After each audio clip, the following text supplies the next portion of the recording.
Hello, nerds. Hello, nerds. Cody from PSP is in the nerd zone. Welcome back to the show, my friend. Thanks for having me, man. I'm glad to be here. I was actually watching just before we came on. I was watching one of our old conversations, and it feels like it was, from a different era. How much the world has changed. Last time we talked, I think, was around in the fall of 2020. Obviously, we had we had the election, which maybe wasn't a surprising results, but the the insurrection or whatever you want to call happened on January 6th. That was kind of a big deal. Oh yeah. And now we have a war in Europe and a recession probably. hmm So crazy times. We were just talking. You moved from you were in LA before, right? Yeah, I Or was basically as far north as you can get before they stopped calling it LA, but technically LA, yes. Yeah, so you're in the LA metropolitan area and now you're in Nevada. And when we had talked in the past, I was mostly in Europe and then had just moved to California. hmm But what's your take on like the state of things? Also, oh, by the way, since we talked, we had Yang run for mayor of New York and start a third party. So Exactly. the Uh, world has been exciting. Tell me what's been kind of new from your perspective. well, I guess like you said, it's kind of like every administration kind of is like a new era, right? We're kind of into the Mm-hmm. Biden era now. The Trump era Mm-hmm. was it felt longer than 4 years and shorter than 4 years at the same time. Are we out of the Trump era? Is his era Well, over? the I hope the you're right. Trump administration, I guess is what I mean Okay, okay. as far as era, right? The Trump admin's over, and it felt like 10 years and 2 years at once, right? So now we're into the Biden one, and yeah, it's been really fascinating. Especially though, people say this a lot. Sometimes I feel like to kind of just like cover for whoever's in office, but Mhm. realistically, decisions are made, and especially when you talk about like politics, like nationwide decisions, it takes a Mhm. long time for the consequences to kind of start showing up, right? Yeah. And Yeah. it does kind of you get these moments where you see who's in office and what they're facing. It's like, well, they must have caused these issues. That being Mhm. said, it definitely feels like we're in a point where I don't know if it's not manufactured, but it definitely feels like nobody's happy politically, right? No matter what side of the aisle, no matter what party, a lot of people are angry about Mhm. something with their party or the other party's doing. And it feels Mhm. like that's been the trend for a while now. And just because you mentioned so many things, like you said, there's the recession, there's the war. A lot of this stuff is once it gets to the kind of American lens of how we're interacting with each other, like for example, the Mhm. war in Ukraine, it Mhm. just gets turned up to 11, goes crazy, and there's no progress made. So there's no chance to actually Yeah. kind of like do anything. And then we just move on to the next one. And I think, yeah, we're seeing the stacking consequences of going back to the Biden or the Trump admin through to the Biden admin, where when there's no compromise, there's no give and take, there's no interest. Like when both parties declare the other one illegitimate, as time goes Mhm. on, the consequences of that just, I don't know, they become apparent more and more. Yeah, I agree. I mean, like you look at the Ukraine thing or even the pandemic, every issue now has a red side and a blue side. hmm And I mean, it was so surreal to see, especially on Twitter, so many MAGA folks defending and making excuses for Putin.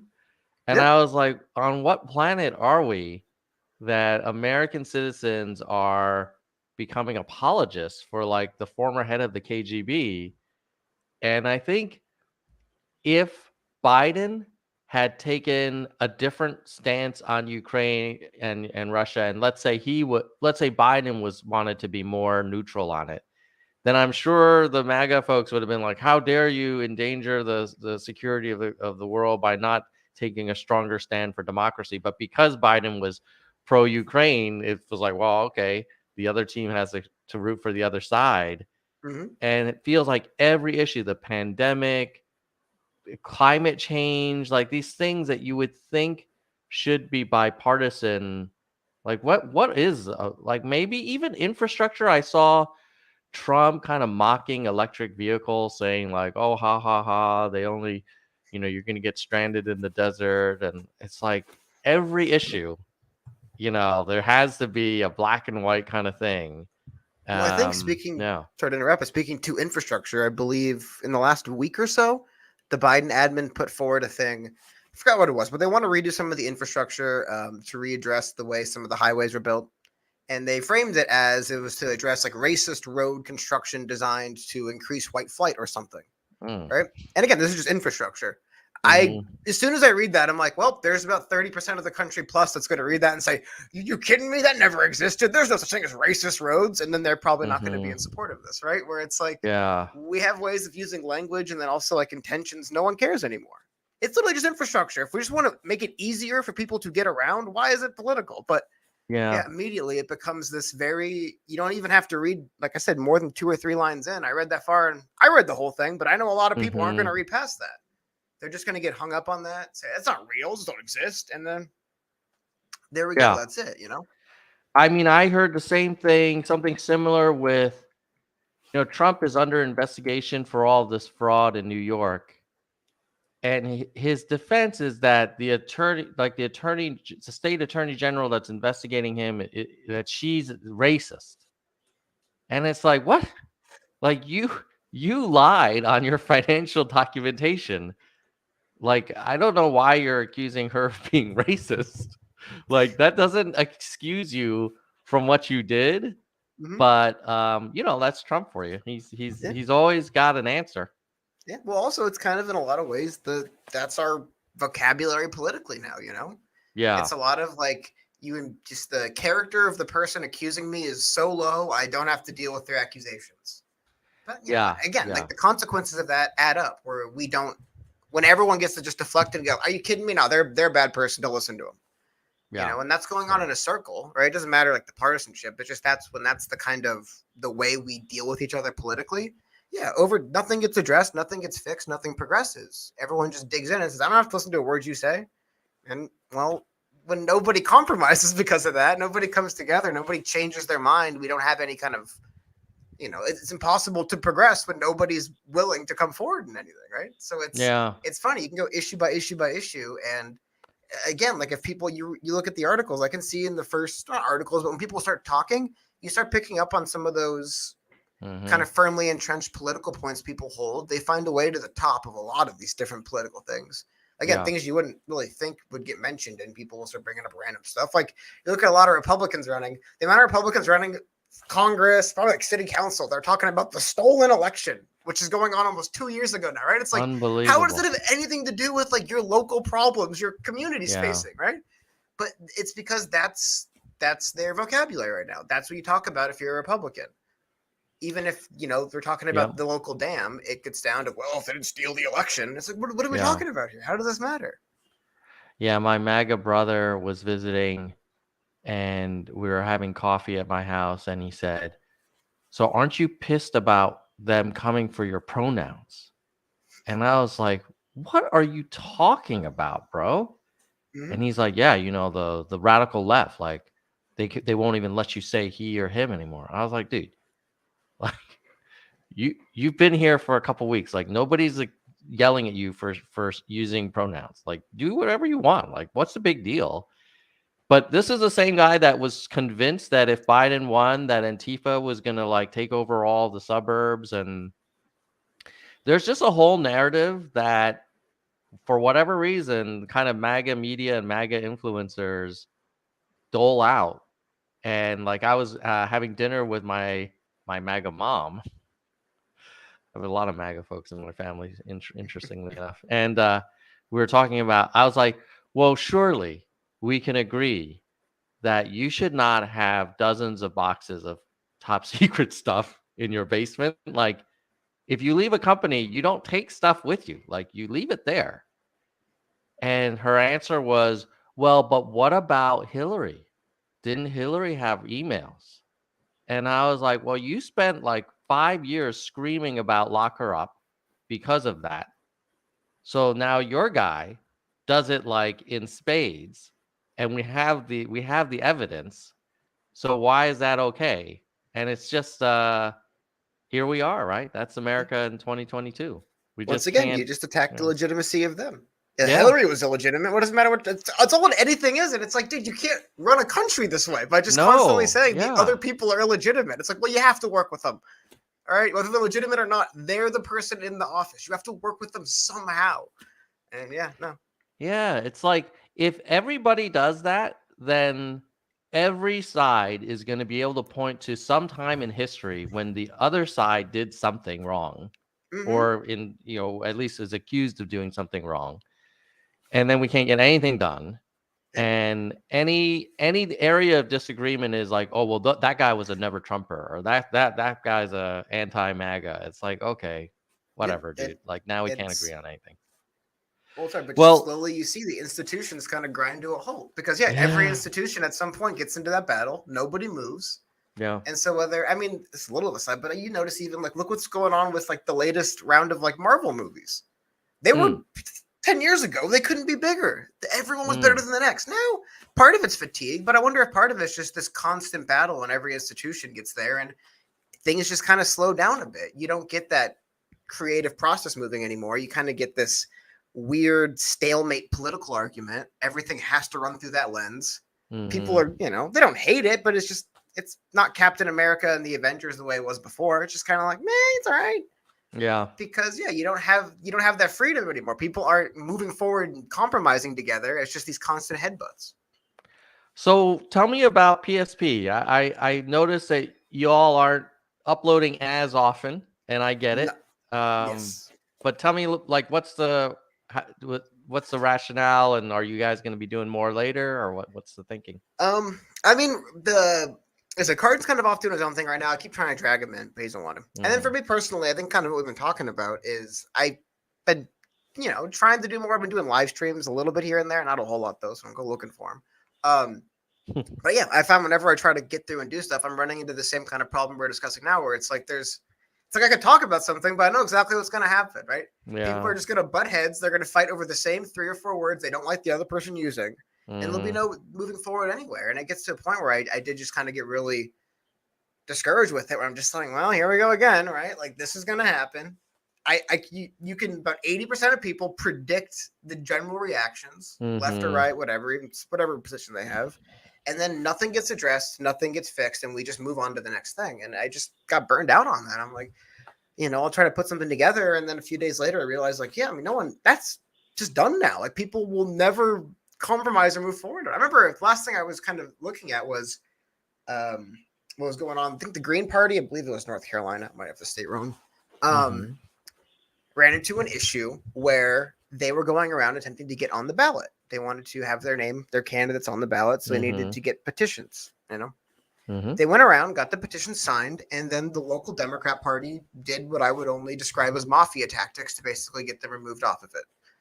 They Hmm. contested every single. They didn't contest every single signature. They went to the point of calling up people pretending to be from the Green Party and telling them to remove their name from the thing, telling them this would be Really? bad. Yeah, then they were telling them this would be bad for the Democrats. They went as far as having people go door to door, say, "Are you this person at this address? Cool. You signed this petition. I need you to remove your name. I'm from the Democrats." They went that far, and I'm like, "This is Mm. unreal, man! You can't. This isn't how democracies work. This is, I mean, having a guy with the 2x4 is the only difference in the actual mafia 100 years ago and today. You know what I mean? Like they used to do the same stuff. Show up to your door. I know where you live. I know your name. I know you signed this. I Mm. want you to remove it. I mean, that's whether you intend to intimidate or not. The intimidation is pretty implicit, right? Like, Yeah. how do they know you're not going to harass them anymore? Even if it's just phone calls and appearances, they don't know if you're going to come back tomorrow or not. But anyway, it's just I don't know, even down to the smallest thing. The Green Party, which by the way, the Green Party needed to get a petition signed because they got so few votes they were kicked off the ballot, right? It's like even something as small as that, Hmm. we have people turning the dirty tricks up to 11 and coming for them. And I don't know, it's not, I don't know. It's very, very weird place we're in right now politically, I guess is kind of what it is, where it's tough for me to keep making more stuff in it because I like to come at it with a bit. I don't want to just be bitter and be like, these people all the time, but Hmm. it's like you follow it, and it's like Jesus, man. Even just a small third party trying to get their name on a ballot is going to get crushed. So a lot of folks, myself included, are pretty enthusiastic supporters of open primaries, and then top 5 go to ranked choice voting general. In that case, you shouldn't have the Democrats or incumbent parties be as concerned about spoiler candidates, because the spoiler candidate in theory wouldn't get to 50%, and they would get reallocated to, in this case, the Greens would probably get reallocated to the Democrats. What's your take on that? Do you think there's a time where we'll have open? Do you think that's a good thing, open primaries and RCV in the general? Oh, of course. I mean, out here in Nevada, that's going on the ballot coming up in a few Mm. months here. I'm going to be voting for it. Another kind of one of the reasons why I like moving out here. It's as far as third parties go, I believe it's still the number one independent registered state in the country, Mm. either by per capita or by vote. I don't remember, but I think it's around there. And you could tell politically, like we're very open to things like this. Yeah. Ranked choice voting and expanding the primaries. But I think it kind of gets back to what I was talking about before, as well as the fact that it feels like the two parties more than ever. I mean, I wasn't alive 100 years ago or 200 years ago, but more than it seems the history books talked about, parties believe they own your votes. The Republicans own the votes of the people who believe in them. Democrats believe that they own the votes of people who live in them. So they think if we open up the door to other people, like they don't earn our vote, they just we're going to vote for you, right? Like Democrats know you're voting for us. Republicans, like I said, like your MAGA parents, do you think their local Republicans are losing sleep at night trying to win their vote, or they know like they're voting for them no matter what, Yeah. right? So Yeah. They the just way they vote down look the at line. it, yeah, it's less like it's almost like a third fast food restaurant opening on the corner, right? Both these parties know we're not offering these people enough to really keep them. We just kind of own them at them. We have them captive.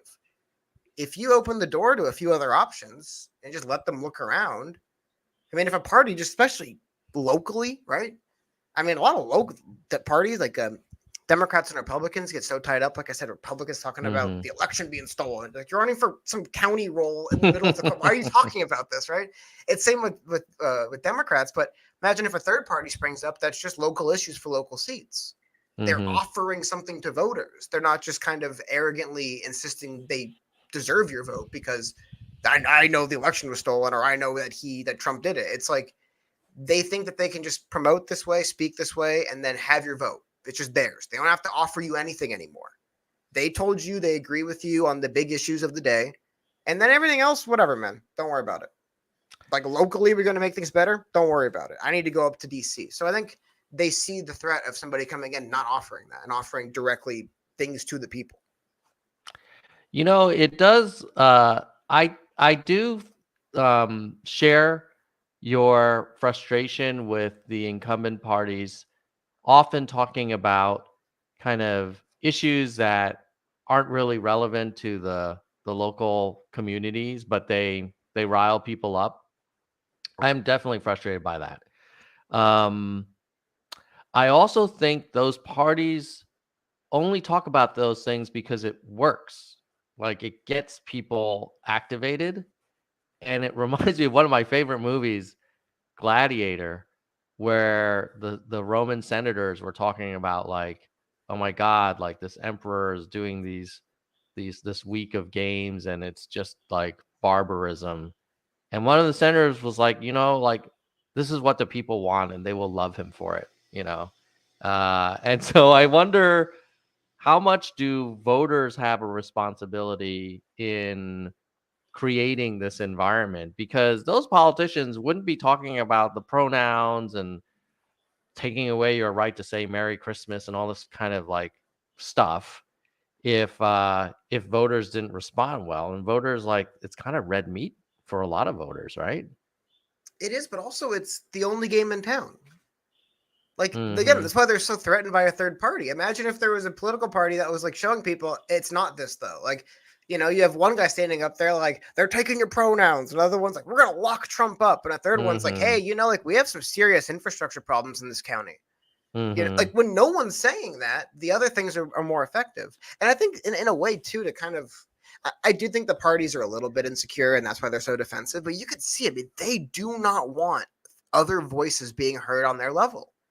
The only Mm-hmm. voice that makes it to the top that they'll allow to get there is, the WWE stuff. Because I Mm-hmm. mean, like it really is a lot of like the kind of mainstream punditry style, or the people that get the big sound bites. I mean, Yeah. it really is. They're just saying what they're playing to the audience. Like, like they'll show up in Ohio, be like, Ohio, your local sports team sucks. Boo. Come back 3 weeks later. They want to get cheered. Ohio, your local sports team's awesome. Yay. I mean, it's that kind of stuff. Like, they don't really care about the local sports team in Ohio. They're just there today. So they have to speak to that audience today. And I feel like, yeah, like when that's all you hear, and especially getting to like kind of like that wrestling angle, I do believe politicians and media pundits on both the left and the right, they say things at times just specifically to anger the opposition, not even really to kind of throw red meat to their supporters, just to kind of firmly, like, they're antagonizing them because they want to be, and in wrestling, there's big money in being the most hated wrestler everyone wants to see lose.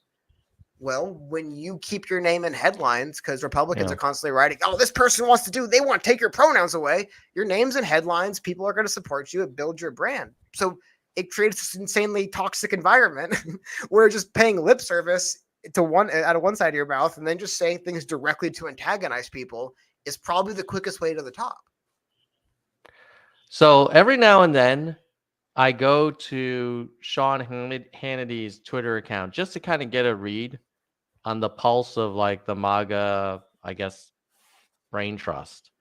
And let's just take a look at what this guy talks about, because I think it's like he literally is posting a video of Hunter Biden nude water slide riding at a Malibu rental. It's like, seriously, of all the things that we could be talking about, and you look, people are retweeting it as I'm looking at the at the tweet. It was just 14 hours ago. People love that stuff. And this is sort of like, Sean Hannity's not talking about infrastructure. He's not talking about healthcare reform. But that, I bet you if he did, he would not get the thousands of retweets and, tens of thousands of likes that he's going to get with the Hunter Biden water slide video. Yeah. Well, look at the first 10 words. You have Hunter Biden nude hookers in those first 10 words. Yeah. All you need. I mean, that's right. Again, like I said, an infrastructure bill was advertised by the government as like addressing racism.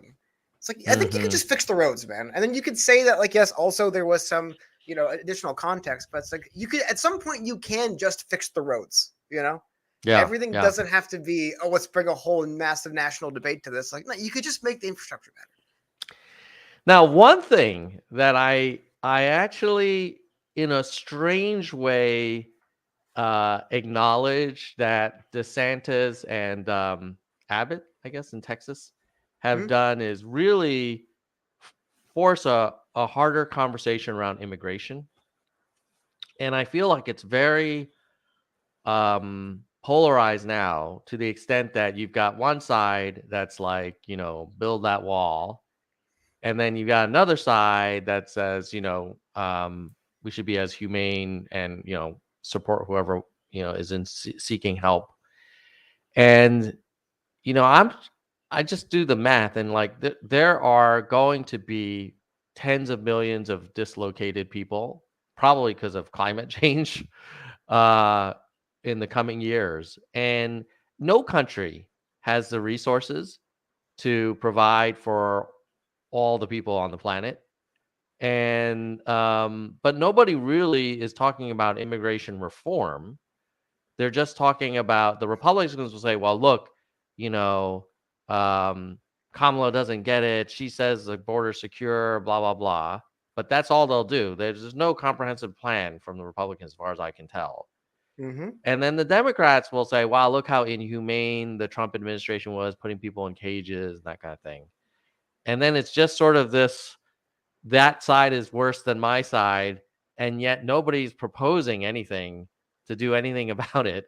Exactly. Yeah. It's and I worry, like, because if I were growing up in a country, let's say like Venezuela, where it's completely just bonkers and there's no future for me or my family, and it's violent, of course you try and go somewhere where you have a better opportunity.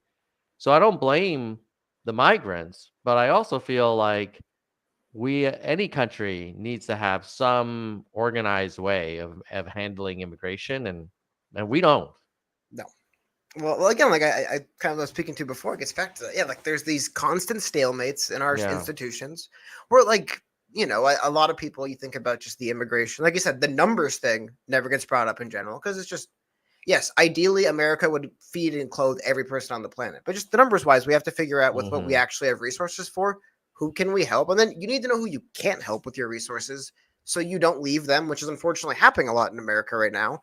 I mean, like, there's nothing humane about having somebody physically barely drag their body across the desert to then stick them under an overpass for 3 weeks and then send them off. Like, that is not humane immigration, right? Like, the Hmm. idea that there isn't a bipartisan effort to increase federal funding to the southern border to build better places to, again, it gets like, people were mad about kids in cages and the conditions people were kept in when they come across southern border. It's like, okay, why are we not building better facilities then?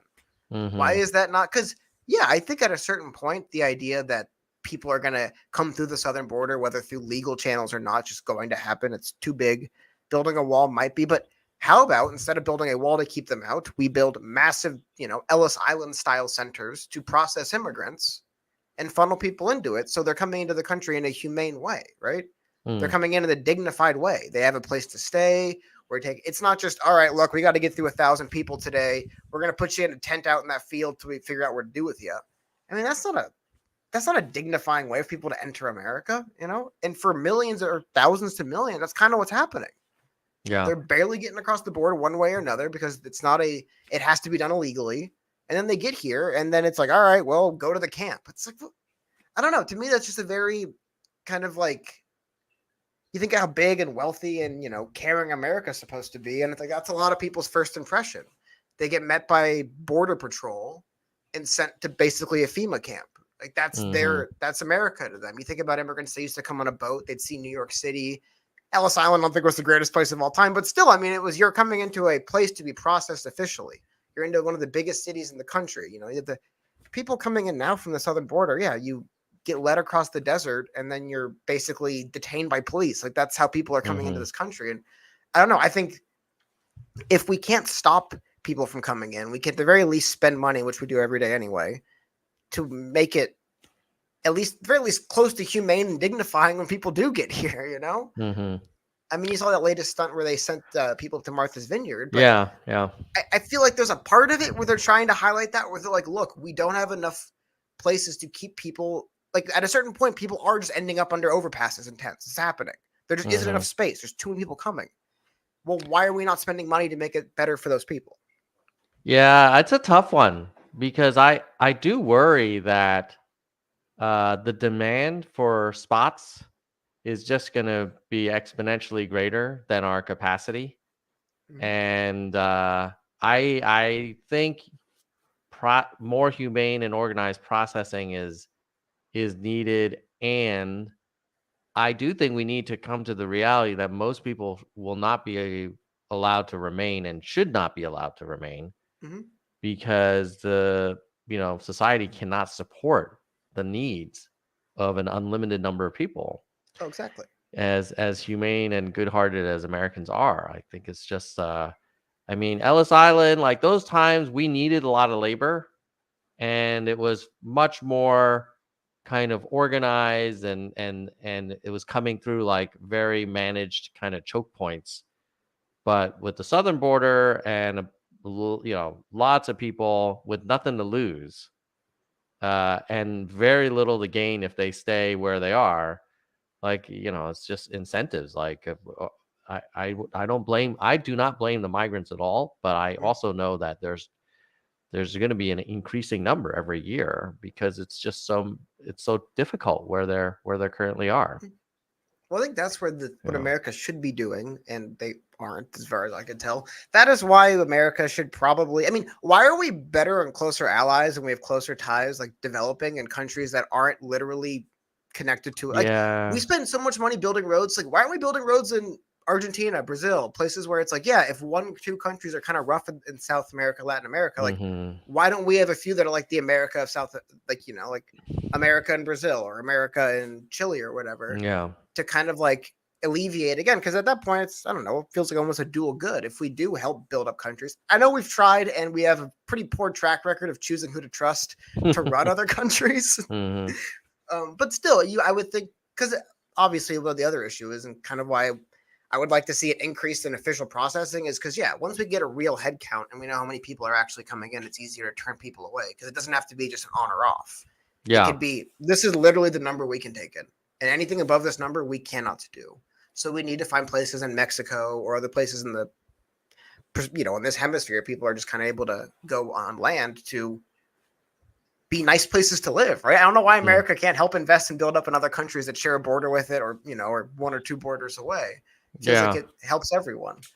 I mean, we definitely spent trillions in Iraq and Afghanistan, Yeah, but exactly. less in South America. Yeah, for sure. We have a question in the chat from Sapir. It's nice to agree and validate each other, but it seems like the real issue is convincing people that their tribalism is working against their best interests. How do we do that? Yeah. How do we overcome that? I think it gets back to, again, the point of the problem with why there's so much pushback to third parties, right? Right now, there's nobody who is in the mainstream political climate actually making it clear to people that, like, when nobody's offering you anything anywhere, it's kind of easy to ignore that fact and kind of get lost in it, right? It's like you'll see people like in bad relationships for a long time, or people who work in a bad work environment for a long time. They'll get a new job and they'll be like, wait a minute, why was I putting up with that stuff before? It's instead of my boss being like, you got to be here with broken leg, I don't care. And you go to a new place, it's like, you know what, my kid's sick. Like, take the day off. It doesn't matter. It's like, oh yeah, this is how things can be. I think part of it is there's a lot of interest in making sure it never gets to that point. You will only hear people attacking your opposition and building you up. You're not going to hear people saying, look, forget it, we need to offer things to people. That voice isn't going to get far enough. So finding ways to get those voices far enough and have that third voice relevant, right? But that's the problem, is it's very difficult to get a relevant third voice because, one, people have been trained to tune it out. They don't want to hear it. Right. They want to hear that they're good, other people bad. This is where you get a little bit more into the kind of like bigger concept thing, but I think a big part of it just comes with like self-esteem of the average American is very low. The lower your self-esteem is, the better you feel when people say you're, because the thing is, like, politically, it costs nothing to claim to have a political opinion. You could just do it, right? So if you don't feel good about anything else in your life, right? If you wish you were taller, you wish you weighed less, or you wish you made more money, or you wish you had a more attractive spouse, whatever it is, you can always just all of a sudden be like, yeah, but haha, those dumb libs, or those MAGA people, and just there we go. You can build your security around that. Like, that's where your self-image comes from. I'm a good Republican, or I'm a good MAGA person. I'm a patriot. Think about that. You go from being just some guy who's not happy with his life to now you're a patriot.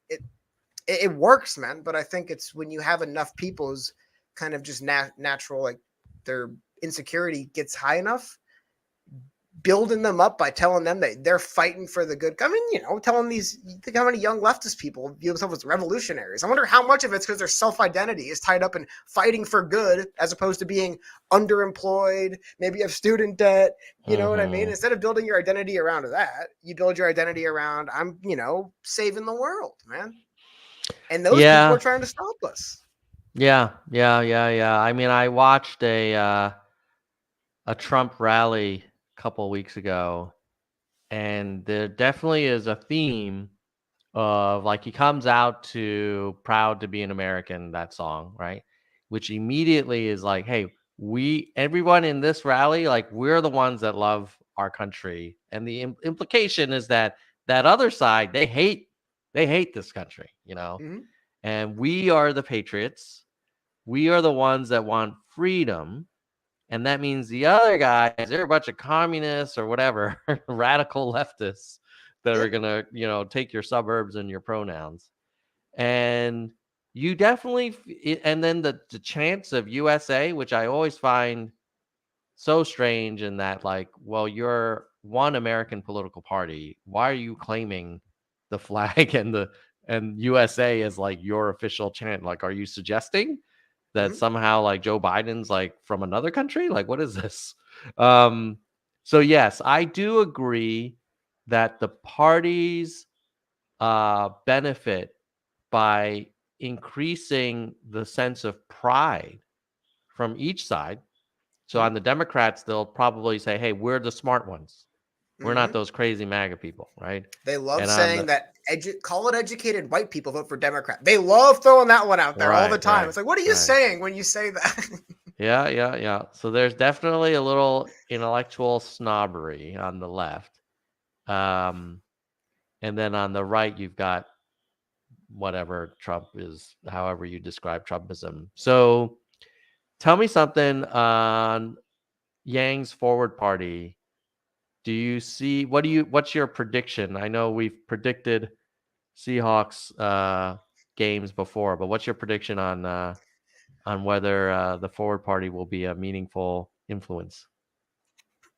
Like long-term meaningful influence, it's a little bit hard to say. In the short term, it feels like it. I like the intent of it, but it feels like they kind of merged three separate entities into one to kind of like build up their forces. Right. Yeah. I just feel like that's going to, and it's already a little bit, you can see it's direct. When you're at the bottom and you're going nowhere and you come together, it's easy. But then as you start getting up and people start kind of want to have more input in the direction you're going, I wonder if that's going to be a little bit tougher.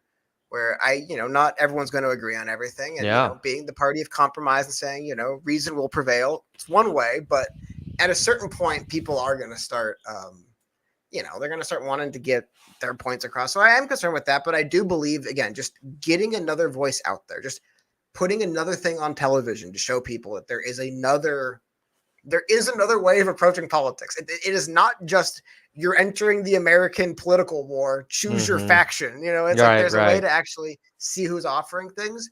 I think that's where they could have a lot of success. Because also it takes really, we've seen this with you can look at the squad, kind of like the progressive movement in the Democrats. It was like, what, 5 or 6 congresswomen? Mostly, I think, any congressman. That was it. 5 or 6 pretty small elections were won.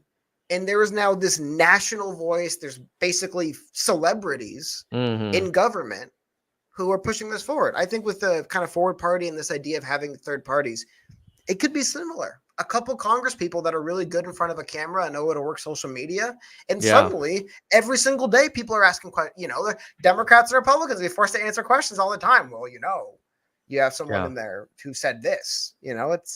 But at the same time, if you don't have the people that are making headlines and stuff, and it can be easy for them to kind of get shouldered out as well. So it's a bit of a gamble, but I think it's the closest thing we've seen probably in the past few years to a breakout of this kind of deadlock we're in, which it has to happen soon. I think the example of a few Congress people really rising to national prominence, both, like, you could argue the squad on the left, and then you've got like the Marjorie Taylor Greene and Matt Gaetz and some of those folks like the Lauren Boebert, I believe you could Lauren Boebert, like the MAGA squad, basically. The MAGA squad, basically, yes. The thing that both of them have is they dole out their respective red meat pretty big time. And I don't see, as much as I love open primaries, top 5 ranked choice voting, like that is the opposite of red meat. That is freaking like raw kale. It's great for you, but people don't line up for raw kale. Well, I think it would, like, the kind of archetype I could see of it working is somebody who's just constantly taking shots at both sides, calling out both Democrats and Republicans, because there's a lot of frustrated Republicans and a lot of frustrated Democrats who, like, I think it's funny. There's a lot of stuff like a lot of people that one of my family members works with, and a lot of them are Democrats. And there's a few who are upset with some of the local Democrats and stuff. And they're like, maybe I'm like a Republican. Then they go and look into the Republicans. Like, yeah, no, I'm not a Republican. I'm definitely a Democrat. I just don't like the local ones, right? There's a lot of people like that who, like, they get so frustrated with some of the local representation and what's being discussed nationally. They start, like, doubting if they're actually a member of the party. And then look at the other party and say, okay, no, I'm definitely not one of them. I just don't love where my party's going. So I think there's room to go there, because there's a lot of people like that who they're not Republicans, but they don't love the Democrats. They're not Democrats, but they don't love what the Republicans are doing. If there was somebody who's just taking shots at both sides constantly, I think that's a great way, because again, their name will be in the headlines. I mean, forcing Democrat and Republican congressmen to answer questions about you all the time. Congressperson so-and-so just said this about the Republicans. They just said that and then the next day it's about the Democrats. I mean, I think there is an avenue for it. The only problem is it doesn't help with the ad hominem attacking a person's character toxicity that we're seeing in the political discussion. It would be leaning into that. I just think there's an avenue right now for criticizing both parties equally that people will be receptive to. I mean, I've seen Yang on his Twitter feed try to do that, basically saying, hey, he doesn't go into like specific politicians, but he basically consistently says, hey, this two-party system is kind of screwed up. And I think that has some effectiveness, but in fairness, if I had to grade the Forward Party on its communications, like I'd probably give it like a C+ right now. It's not clear what sort of they're standing for. Some people say, oh, it's all about, open primaries, top 5 RCV. And some people say, no, it's about, centrist kind of pragmatic middle of the road solutions. And some people say it's, it's still in the works. And, like anything in communications, you got to repeat it 7 times and be super clear and crisp. And I don't think that's how I describe the Forward Party rollout so far. Now I get it. It's a hard thing to start a party, and maybe they don't want to hem in their policy positions before they actually have a convention, and they're kind of, working all that out. But I do feel like people are not sure what to make of the Forward Party. What's your read on how they've kind of established themselves and positioned themselves so far? I mean, I would definitely agree with that. I tried to make a video when they announced the Forward Party came out, and I was spent about a day doing a bunch of research. And yeah, that was when it came to. I'm like, I don't see enough here to realistically put together something deeper than just kind of like a news update video, right? Just kind of, hey, here's this, because like, yeah, you're getting led to multiple websites. Again, I think the idea of bringing 3 parties together to increase the size and profile, that's kind of good, but like, kind of use a football reference to say, if you have 2 quarterbacks, you have no quarterback, right? Like if you don't have that one strong voice that leads the whole thing, then no one's leading the thing. And it's kind of, yeah, like you said, what are we about? We're about this. We're about that. We're about this. I guess you could say it's like that scene in 300, right? Where it's like, you need a party that says we're soldiers, not we're about this, we're about that, we're potters, right. we're this. It's like, well, it's not a party then. You're just a bunch of people that are kind of getting together because you have to, right? You're like more like a militia. You're less like an actual group. So I think that's just the I don't say crisis of leadership, but they're definitely lacking that one strong voice that, this is this person's party. Preferably it'd be Yang. I just don't think he's that domineering personality to be like, we're about this. We're doing this. And the thing is, it doesn't mean you have to be very exclusionary. It could be as simple as we're going to be supporting people in both the right and the left who are willing to come to these basic principles that we hold, whatever it is. I don't know exactly, but in the absence of that, yes, it's very hard to kind of rally behind it, because it's like, what are you rallying behind? I believe the Forward Party is doing some sort of kind of kickoff event in Texas today. So maybe coming out of that, there'll be some more clarity. It's tough. I mean, the more crisp and clear your positioning is, the more narrow your potential audience could be.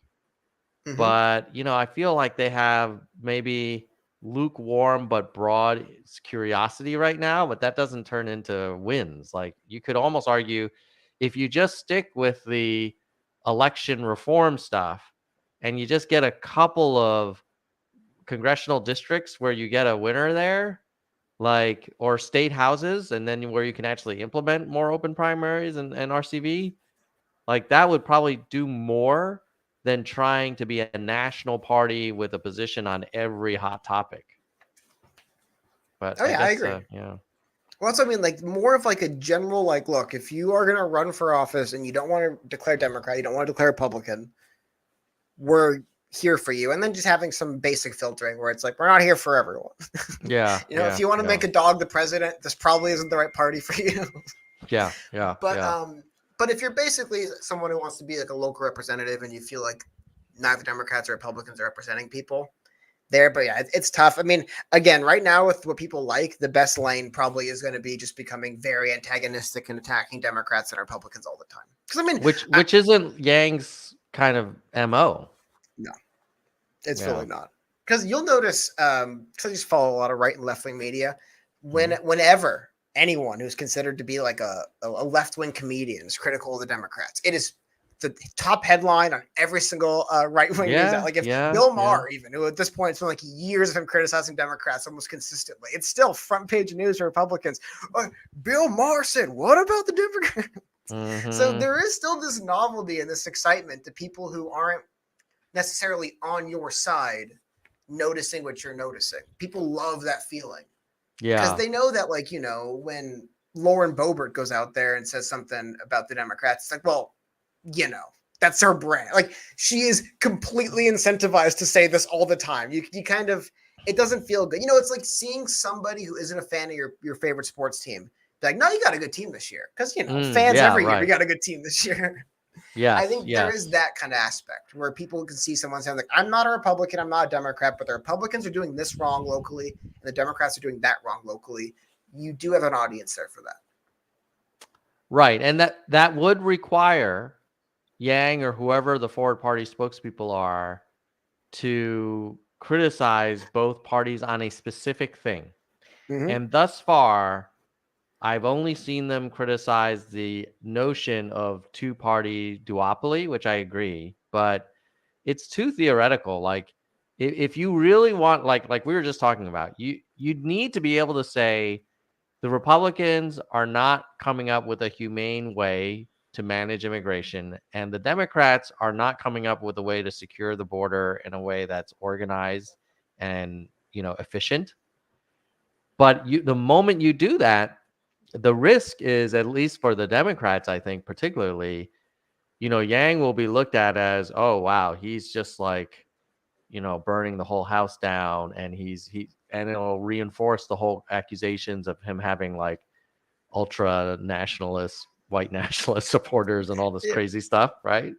But like, I think that's also the biggest thing, though. I think that's going to be, you're going to have somebody with, I want to say the courage, people don't have the courage, but someone with the temperament to know that, yes, when I criticize the Democrats, I do have a feeling that a lot of people do tie their personal worth to their political party right now. So when you attack it, it feels like a personal attack on them. Right? Like, Yeah. so when Yang comes Yeah. out, if he says Democrats are failing you at this, because I mean, also, I think that's something else people take for granted a little bit when you come to someone and say the party you're voting for is failing you. These Mhm. people voted for this party, man. They put their Right. faith in them. They put their vote in them. They Right. stood behind that vote. Going to him and saying, you're a big dumb idiot, you shouldn't have done that. Yeah. It doesn't feel good. They're not going to just listen to you. They're going to probably dig in, right? It's very tough to cross that bridge with people to get them to realize, like, look, you probably believe these people had your best interest at heart and they were going to go out there and fight for you. They just didn't. And it's okay that you voted for them once. You don't have to, you don't have to feel guilty or feel stupid for it. You could just change your vote next time. I think a lot of people get in this thing where they feel like changing their votes, like it's like going back An on their principle or admission. something stupid. Yeah. Yeah. Yeah. I get that a lot with my MAGA family. Like, when I criticize Trump, I feel like they interpret it as me criticizing their vote that they made in 16 and 20. Mm-hmm. Part of that's true. But it's like, it's an election. It's a competition, right? Like, both people, you both hit the field. You both, both teams played hard, and then somebody wins. Like, at a certain point, it's just that. Both teams played hard. Let's move on, Let's, Cody. I know we only have a little bit of time. We're gonna have to wrap up soon, but I did want to talk about 2024. Outside of the Forward Party, there are two existing parties. What's your prediction? What do you think is going to happen with both of them? I am very. It's right now. We're kind of a weird spot, right? Because I believe recently it was DeSantis beat Trump in a CPAC poll in Florida, right? Mm-hmm. And I do think that is interesting for the Republican, that the right wing side. I don't think DeSantis is like the attention magnet Trump is, obviously, but you think about it, they've been kind of modeling Florida as kind of like the home base of the Republican Party.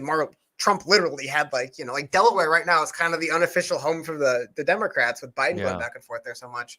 That was kind of Trump's version of it. So having the governor of that state now step in, become a big national player, that is really interesting. But I'm more interested in, kind of, I don't know if concern's the word for it, but I mean, that conversation people were having 4 years ago about the fact that Joe Biden, if he wins 2 terms, is going to be like, close to 90 by the end of his second term. I mean, what is it going to be, 86? 80? Yeah, how old is he now? Joe Biden age. Yeah, like he's we kind of 79 now. So it'd be 84. or Yeah. 84, 85. So yeah, mid 80s, which should be one of the older presidents. But I mean, it's the kind of thing where we have that conversation now when he's 79, because a few months or, a year or two from now, if he gets reelected, oh no, he's 79 now, he'd be what, 86, whatever. Point being, as He'd soon be as in he his starts mid 80s. Yeah. but as soon as he starts campaigning to actually run, just even for the primary, that's the last time we have any say in this until his term ends one way or another. So I think there is this. I do feel, maybe I'm just kind of speculating, but I do feel a little bit from the Democrats at this point, like the clock's ticking. If they want to try to put somebody younger and perhaps have a different take on things and that can relate to some people better, they kind of like, they have a few months really to make that decision. I don't think they can pull the plug mid 2023, right? I mean, you kind of have to start putting your weight behind who you want to run for re-election if it's going to be the incumbent. And I mean, just again, anecdotally, but with the amount of times I see Joe Biden say something and then his administration directly say he didn't mean that, like the next day, it doesn't feel like there's a whole lot of, it's not very, to the organized and coordinated there. It feels like they are kind of like, do we want to stand behind Joe, or are we kind of trying to distance ourselves? It feels like I'm constantly getting that kind of vibe from the top Democrats, right? Like, should somebody try to step forward and put their foot forward as like, hey, give me attention, I'm going to replace Joe? Should we defer to Joe? And I don't know. Like, for example, when Trump was going to run for re-election, there was not a Republican alive who could even mention the fact that he might want to try to primary Trump, right? I mean, that one guy tried, and he basically is a Democrat now. He can't even talk to Republicans anymore. That vibe is not at all with Joe Biden. It feels like if somebody had the money and stepped forward and say, hey, I'm gonna try to primary Joe in 2024, that there'd be a lane for it. And that's a little bit. Who is that? Gavin Newsom or someone else? Gavin Newsom's been trying, man. He's running ads in like Wyoming and Florida and Texas. Like he's running ads in all kinds of places. That's what I mean. Like, you'll notice though, there are people itching forward that are just waiting. Because I mean, like, it's I feel weird not attacking, but bringing up like the health and stuff of people. But the reality is, like, it's a pretty arrogant position to say I should be the president, right? And I believe you at the very least owe it to people to make sure that you actually are physically superior to your competition, right? If everyone's 85, 89 years old running, then whatever, that's everyone running. But at a certain point, it's like the president doesn't have to be pushing his 80s. The president could be in his 60s. He'd probably have more energy, probably has less medical complications. Like, that can just be for the American people. We can be represented by a president who's able to spend more time talking to us in the media, who's able to go longer, right? Like, I feel like as Americans, we kind of just deserve that. Now, if you're the 9,000 IQ biggest brain genius of all time, sure. 95 years old president, I don't care. But, in the absence of Joe Biden being the Wizard of Oz, like, I think Americans at the very least owed another opportunity to pick someone who can give us more time, right? I mean, even when Biden was campaigning, it was always brought up. He doesn't give the American people a whole lot of his time. He kind of goes on vacation a lot, and it's like, we deserve that. I don't know. Yeah. Trump is not that much younger.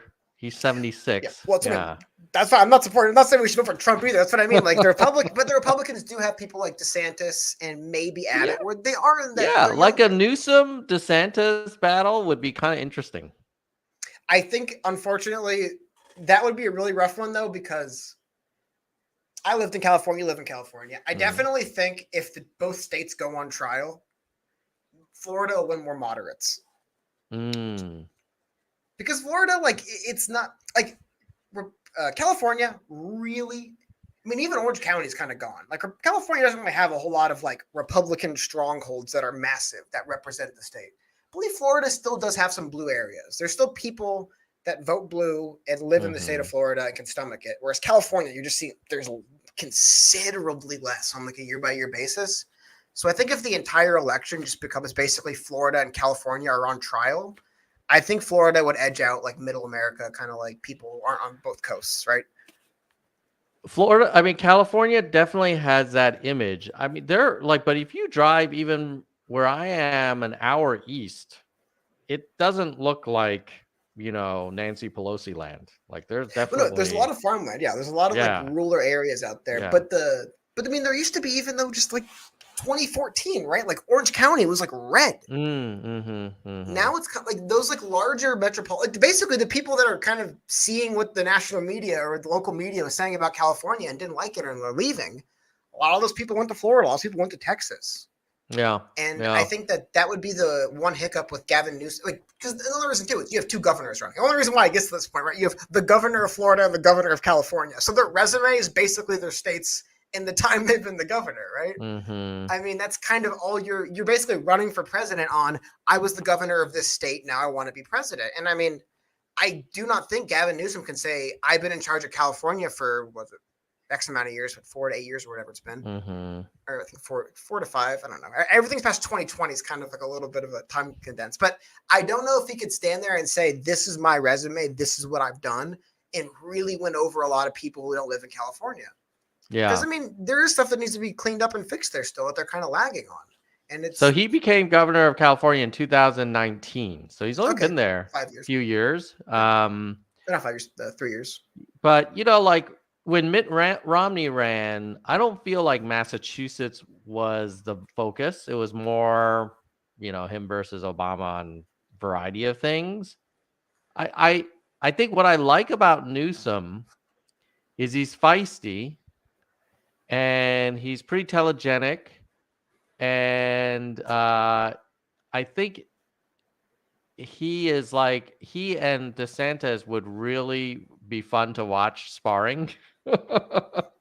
And the fact that both of them are not Biden or Trump is just fantastic because it's just new blood. And then the fact that they've actually, as much as I don't really love DeSantis, like I give respect to people who have been a governor and have run stuff, you know, versus like, you know, a family business or being a TV kind of celebrity like other people have been. So, yeah, I would love to see new blood. But what's your prediction? Do you think Newsom will challenge Biden? And if he did, would I guess Iowa, New Hampshire, and South Carolina give him the support he needs? Yeah, no. I mean, again, because I feel like there's probably a lot of South Carolina Democrats who don't love looking over at some of like the mainstream hit articles about California, you know? Even they're probably like, oh, gross. Like it's going to have that. And also, my reading the Democrats, again, I'm feeling a lot of like, it feels a lot of like apprehension in the party. Again, Newsom is just wait. He's running ads already. He's waiting to get out in front of it. I think though, they're going to just basically kind of walk up to that edge and then step back. I think they're going to just go back behind Biden. I don't think it's a good decision. I think a lot of people are upset with a lot of things Joe Biden, and I think they shouldn't do it. But there really seems to be a complete lack of direct leadership in the Democratic Party. And what about the Republican Party? I think the Republican Party, if Trump spoke loud enough, he'd be getting enough people in line. He's just a magnetic personality still. So do you think DeSantis will actually challenge him, or do you think he'll just wait till? Because in 4 years, it would be hard to imagine Trump running like a fourth time, right? Yes. I think a lot of that comes down to what happens with the investigations. And I mean, with Trump probably did some things wrong. He did a lot, but I do believe at the same time, this is the timing of this. It's a direct move to block Trump from running again. Because I mean, that would be the fallout anyway, right? Even if it's a complete coincidence, oh, hallelujah, Trump can't run anymore. It does kind of feel like that's an undertone to this. Is part of the reason why now and why so aggressive. I think if that were to happen and it opens the space for DeSantis, it makes it easier, right? But if Trump survives this again and he's free and clear to go, I don't know. It'd be tough. You know, it's weird in that there were always these allegations of fraud by Trump when he was in the White House. But I think a lot of people say, well, you can't really prosecute a sitting president for things he did in New York. And then when they did go after him, now they're like, oh, you're trying to influence the midterms. But if they waited till after the midterms, it's like, well, now you're trying to influence the presidential. Like, when is this man going to be accountable? Yeah. Well, I mean, that happened to Joe Biden too. Remember, like they were looking into Joe Biden's misgivings, and then all of a sudden, I'm running for president, and like, oh, you can't look into him anymore. Now he's your political opposition. So I mean, it's the game, right? Like that's what happens. It goes back and forth. Where you're, because I mean, I don't know. There's cities in America that have had consecutive mayors leave office in handcuffs. Like they don't lose the election, they get arrested. There's cities that run that way, right? I really do believe the American president go back 4 or 5 of them, man. He probably could be doing this with all of them. I think the difference was there was a bit more. I think the us versus them mentality of politics, and even up until the mid 2000s, was us as in the politicians versus them, which is the people. Mm-hmm. And I think with the Trump era, it's moved a little bit over to us versus them and us, the Democrats versus us, the Republicans. Yes, yeah. It's the Americans versus Americans thing now. And Yes. It used to be Americans versus the politicians. Yes. So back then, politicians would kind of cover for each other a bit more because now they know everyone's dirt. And now that kind of treaty is gone, yeah, it's the. I mean, look what they've been doing with Joe Biden, Hunter Biden stuff for years now. I mean, this was brought up when he was running in 2020. We're 2 years later, and it's like you just said with Hannity, they're still talking about it. I mean, they love to talk about yeah, Hunter Biden. Yeah, they love it. But now in general, we love to talk about the president's children. Yeah. Trump. I mean, at a certain point, it's going to be Trump, Biden, and probably the next person. Where they're on trial the whole time they're in office. Thankfully, that wasn't going on with Obama because he had young children, right? But yeah, if you have adult children and you're a president, they're on trial the minute you say you're running, which there definitely seemed to have been more of a hands-off family approach for politicians in the past. Yeah. So final prediction on who will be the nominees for 2024 and then who will be president?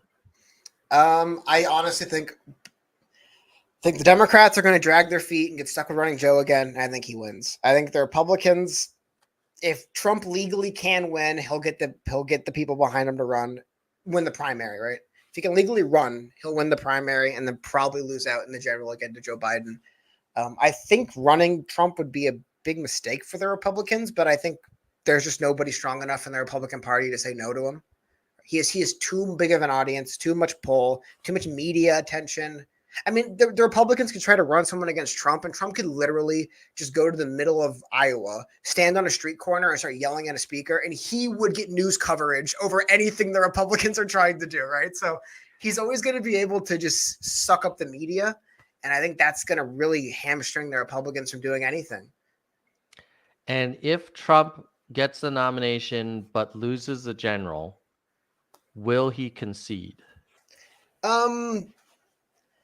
Depends on how it all plays out. I believe, yeah, because I think just going into the next election, you think he would concede losing?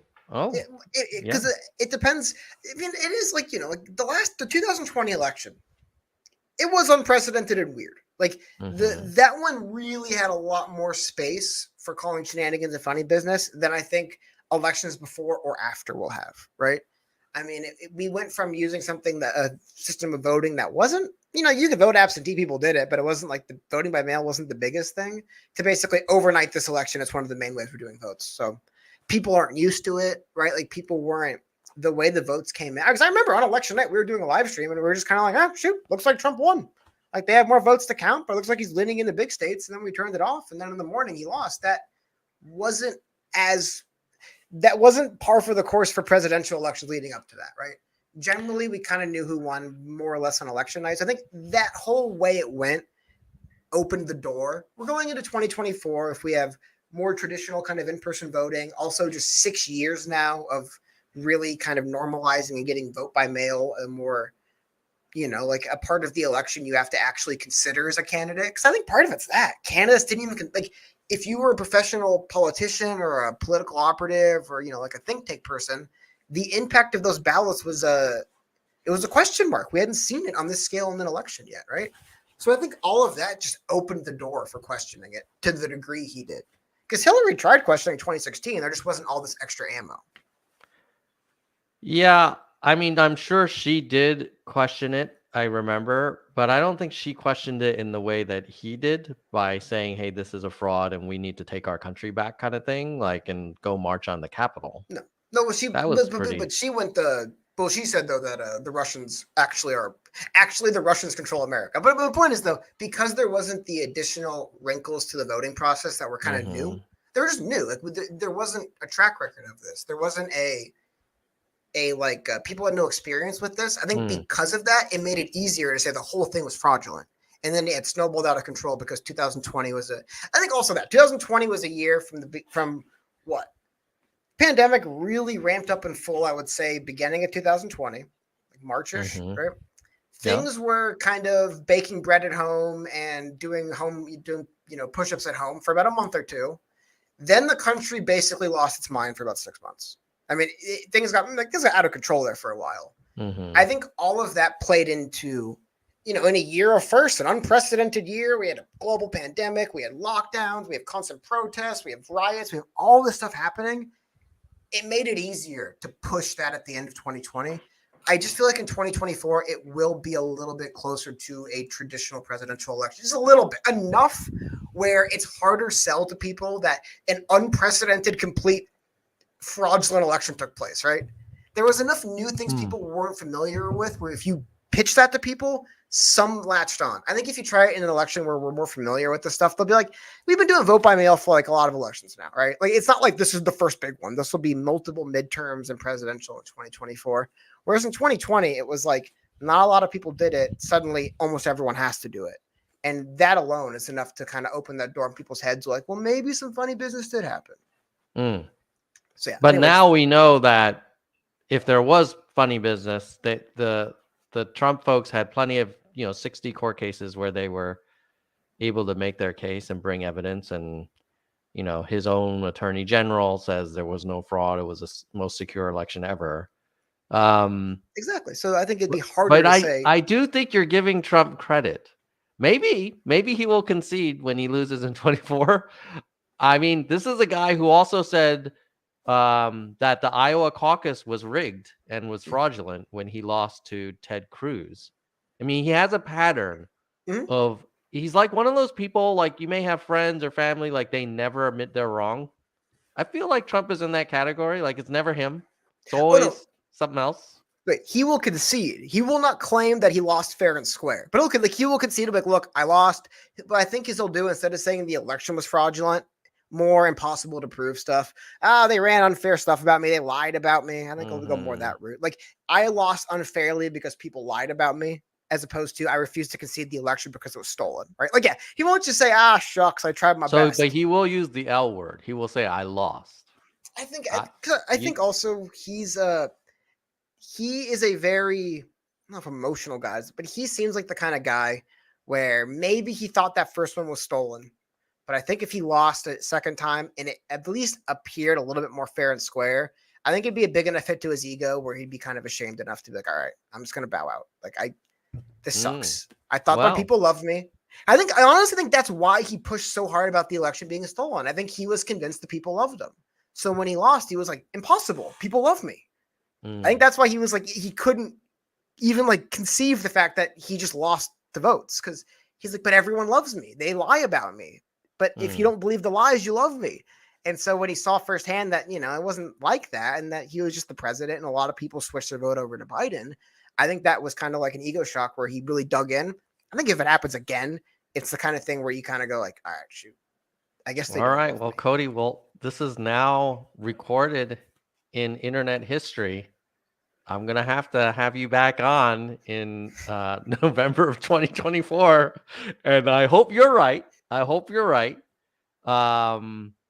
would say, I think he's a guy who's a born salesman, and he's always making his case, and anything that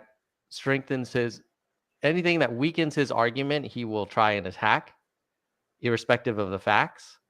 But hopefully you're right. Hopefully he kind of looks up and says, okay, I've this is it. I lost, and maybe he'll blame the media or whatever. But at least he won't tell people to take their country back and march to the Capitol in the middle of a joint session of Congress. Like, talk about like embarrassing moments in American history. Like that's something you would imagine seeing some developing country that hasn't really done democracy for a while do.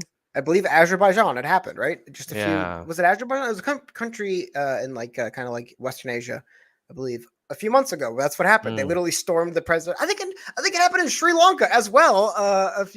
Like this stuff that does happen, but a country as big and within a democracy as solid as America, it's not supposed to happen.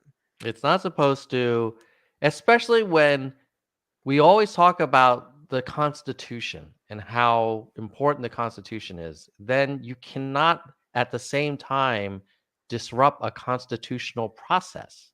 You Mhm. can't be for the Constitution while you trample the Constitution. Long discussion. I know a lot of Yes. people are more sympathetic to the Jan 6 activities. But I do think everybody has their opinion. a lot of the people involved were misled. And again, I always hold the people who are there's people who do know better who are encouraging things that are always Yes. more accountable than the people who really didn't know any better. And it doesn't matter what the event is. There's always the Yes. people who knew better, could have stopped it, and didn't. And they're the ones that we need to hold accountable. Like Yes. trying to throw Yes. random people under the bus to cover them up, I never like that. It's like no, the people who actually could have stopped this and didn't, they're the ones who should be in trouble, not the people who are not the little people. It just don't just step on the little people and ignore all the decision makers who allowed this to happen and encouraged it. Yeah. No, I agree. I think a lot of the rioters, in their heart of hearts, really believe that they were saving the country Yeah. because that's exactly what they were told by their leader, Mm-hmm. who we will not name anymore. Cody, it's been great having you back on. A lot of people in the chat were saying that they enjoyed the conversation, so we should have you back on the regular, and Love we to do can it, man. check in every few months or something. It's always fun, and this world always has topics to discuss. So, thanks for coming on, man. Thanks for having me. It was a lot of fun. With that, we'll say goodbye, nerds. Goodbye, nerds. I love it, man. See you later. Take care, man. All right. Cody from PSP back in the nerd zone, just like old times. I think Cody's a little bit less. He doesn't have as much TDS as I do, but so to his credit, I'm not sure I believe that Trump will concede when he loses. I'll be more direct. I do not think that man will concede. I think he will blame it on the election was rigged, and he'll want to go down in history being able to tell everybody that he won and he had record number of votes, blah blah blah. And that's just how that man rolls. But maybe he'll take the high road, or maybe he'll win. Maybe he'll win. Can you imagine that, nerds? Another 4 years of Trump. Oh God. And then without him having to worry about re-election? Jesus. Mary and Joseph. What? I don't know. I don't know what that crazy dude would do. Probably doling out hydroxychloroquine like it's going out of style. All right, let us thank the people who make this channel possible. Those of you who are watching, who have clicked on the join link on YouTube.